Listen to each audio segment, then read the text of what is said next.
안녕하세요. 성경 필사반에 오신 것을 환영하고 축복합니다. 이창희 목사입니다.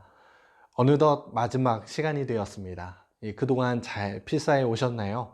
한자 한자 필사하시면서 두꺼워진 노트를 보며 참 뿌듯하기도 하고 무엇보다도 하나님께서 주신 은혜가 하나하나 쌓여 가셨으리라 생각됩니다.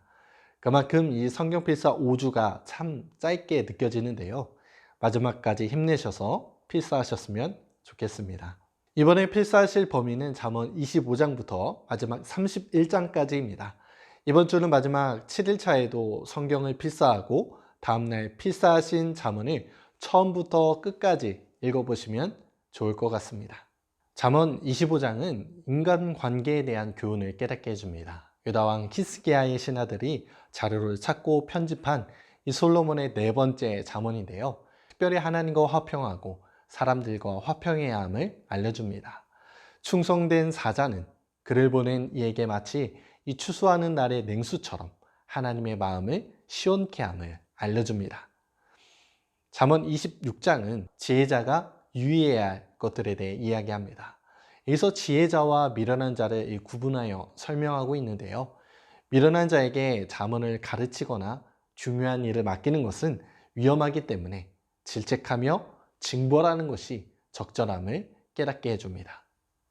잠언 27장 1절에 보면 이렇게 기록되어 있습니다. 너는 내 일을 자랑하지 말라. 하루 동안에 무슨 일이 날는지 내가 알 수 없음이니라.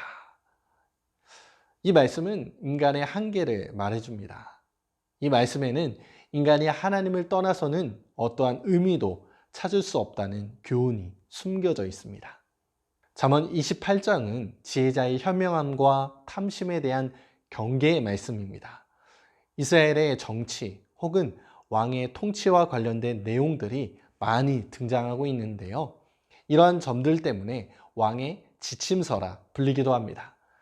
특히 의인과 악인을 대비하여 왕의 책무가 어떠해야 함을 알려줍니다. 잠언 29장의 주제는 의인의 통치입니다. 의로운 통치자에 의해 새로워질 하나님의 나라를 예시하고 그에 대해 열망하고 있습니다.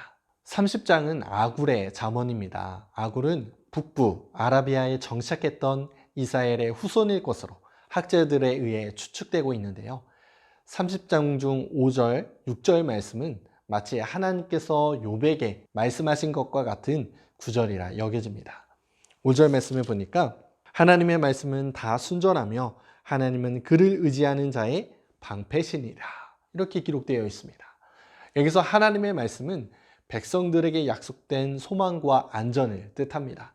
이렇듯 하나님께서는 백성들에게 약속하신 바를 이루시는 분이시죠. 마지막 잠언 31장은 르무엘 왕을 훈계한 어머니의 잠언입니다.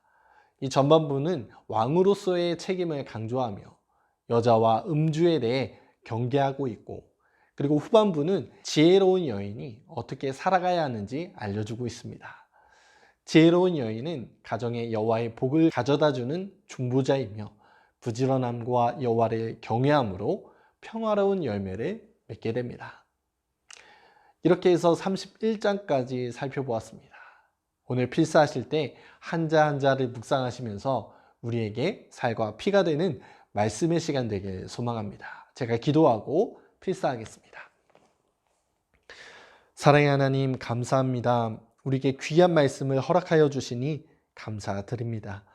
우리는 하루 앞을 내다보지 못하는 존재입니다. 주님 없이 살 수 없는 이 존재임을 고백합니다. 지혜의 근본이 여호와 하나님을 경외하는 것임을 항상 기억하며 살아갈 수 있도록 인도하여 주옵소서.